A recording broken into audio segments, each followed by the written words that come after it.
Hello everyone.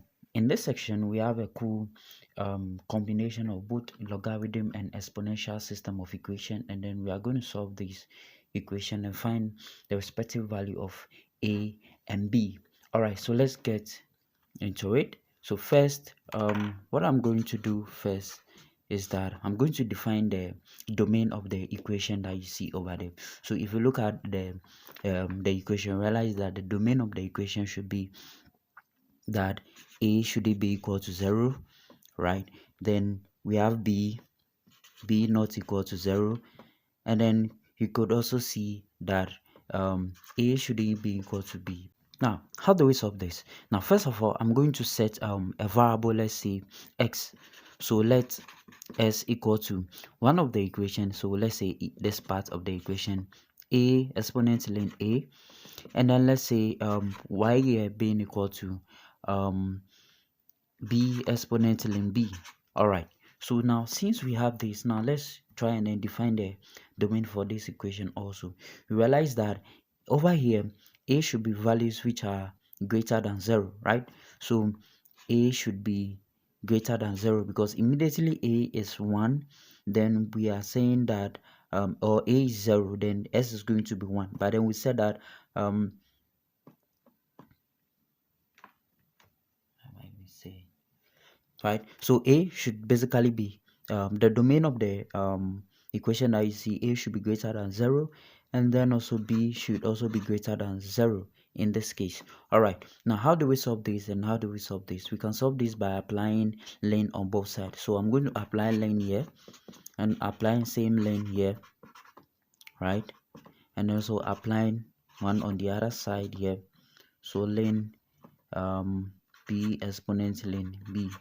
All right, now since we have something like this, what we can do here is to now go ahead and then solve this. So we have lane s being equal to, now this is to the exponent, so we can bring lane a down, so it become lane a multiplied by lane a. This also become lane y being equal to lane b multiplied by lane b. So you realize that lane x here will be equal to lane a squared, and then also lane y here would also be equal to lane b squared. All right, so we've gotten a very nice equation. Now what do we do next? Now for the first equation, which is the one that we have, so for the first equation we have lane, that is from the equation that we were given, lane a exponent lane a, sorry, equal to b exponent lane b. All right, now if you look at the whole thing, let's say s equal to y, right? So s is basically that, and y is also basically that. Then if s equal to y, then which means that when we apply lane on both sides, right, it becomes lane x equal to what? Lane y. Now if lane s equal to lane y, which means that when we square them, they are going to look similar to what we see over here, because it becomes lane s squared and then it becomes equal to lane y all squared, which is similar to what we had over here. But then let's look at something over here. You realize that when we have lane s all squared and lane y all squared, it's basically equal to what we see over here. But then, so let's replace that with the lane a and lane b. So we can have lane a equal to lane b, right? Then also we can have lane a all squared being equal to lane b all squared, right? Which is similar to the what we got over here, right?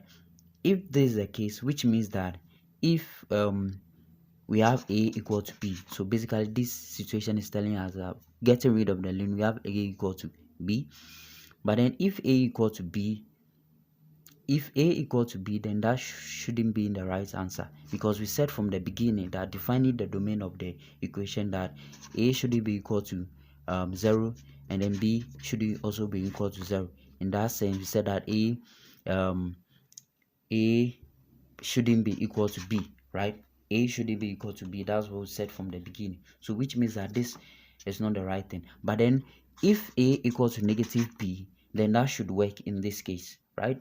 So because we said A should be equal to B, then which means that A can be equal to B. But then A can be equal to B when B is negative, or B can be equal to A when A is negative in this case. So we can use this one over here. So using this, we have just ln A being equal to minus ln B, right? Writing it this way, and then we have ln A. Now remember, negative ln B, we can write this whole thing as something like negative 1 multiplied by ln B, right? Negative 1 multiplied by ln B. Now if that is the case, then which means that we can then go ahead and find ln A here being equal to so we realize that when it is in front here, it goes back to the top there. That is properties of logarithm, right? We can move this one in front, we can also move it back, right? So in this case, I'm moving it back.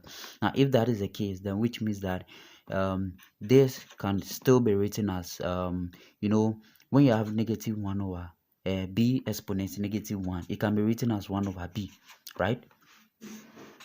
So if that is the case, then we can write this whole thing as 1 over b here, and then from here we can just get rid of the ln. So ln cancel ln, and then we have a equal to 1 over b, or just ab being equal to 1.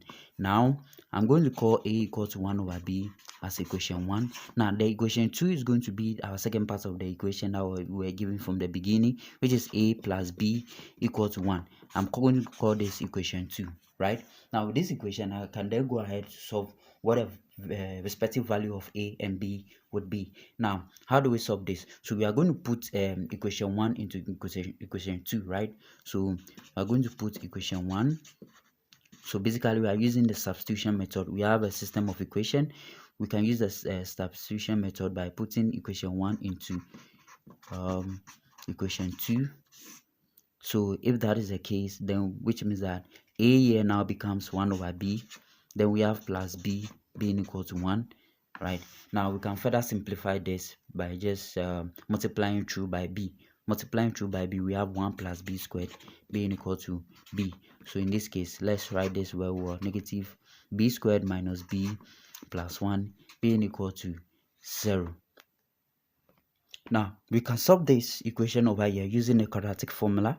So we know the quadratic formula is just, so we b equal to so we have minus b plus or minus the square root of so let's use y, b squared minus 4ac being divided by 2a. So in this case, we have a to be 1, b to be negative 1, and c to be 1 in this case. So just solving this whole thing. Okay, so just solving this whole thing, we have y to be so just substitute the whole thing into it. We have b to be negative 1, it becomes 1 plus or minus the square root of b squared, which is negative 1 squared, becomes 1 minus 4 multiplied by 1 multiplied by 1, it becomes 4 here being divided by 2 multiplied by 1. So we have 2. So this is going to give us 1 plus or minus. We have this to be negative 3, right, divided by 2. And this, we can write this as 1 plus or minus. We have the negative part. So we have 3 multiplied by negative 1. We know negative 1, square root of negative 1 is equal to the imaginary. So which means that plus or minus that now becomes, we have the imaginary here outside, then we can have root 3 being divided by 2 in this case. So basically this is what we are going to get as the value of b. So therefore b is just going to be this imaginary here 3 just divide that by 2, and that is going to give us the value of b. So we are going to have both the positive and then the negative side. But remember, we said from the when we were defining the domain of b, we said that b should be greater than 0, right? So if b should be greater than 0, then which means that b here is just going to be, therefore b here is just going to be 1 plus the square root of 3 divided by 2, since 1 minus I, let me bring the imaginary value, over 2 is, this is basically greater than 0, is less than 0, sorry, but then we said b should be greater than 0, so which means that this gives us the value for b, right? Now how do we get the a? We can get the a just by solving that part. Now remember, we said that a plus b is equal to 1, so we can just go ahead and substitute what the value of b is. Now this is the value of b, so we have a be equal to 1 minus b, so a will be equal to 1 minus the value of b, which is 1 plus 3 square root of 3 divided by 2. So solving this, we have just this being the square root, so we have 2, and then we will have minus 1 minus root 3 I here, and then a will be equal to over here we have 1 minus 3i divided by 2, and therefore this will be the value of a. Now, so therefore we can conclude that this is just 1i divided by 2, and then the b part will just be the positive side of it, and this is just going to work for, remember we said a shouldn't be equal to b, and that's what we have over here, so we can conclude with this. So thank you very much, and I'll see you guys in the next video.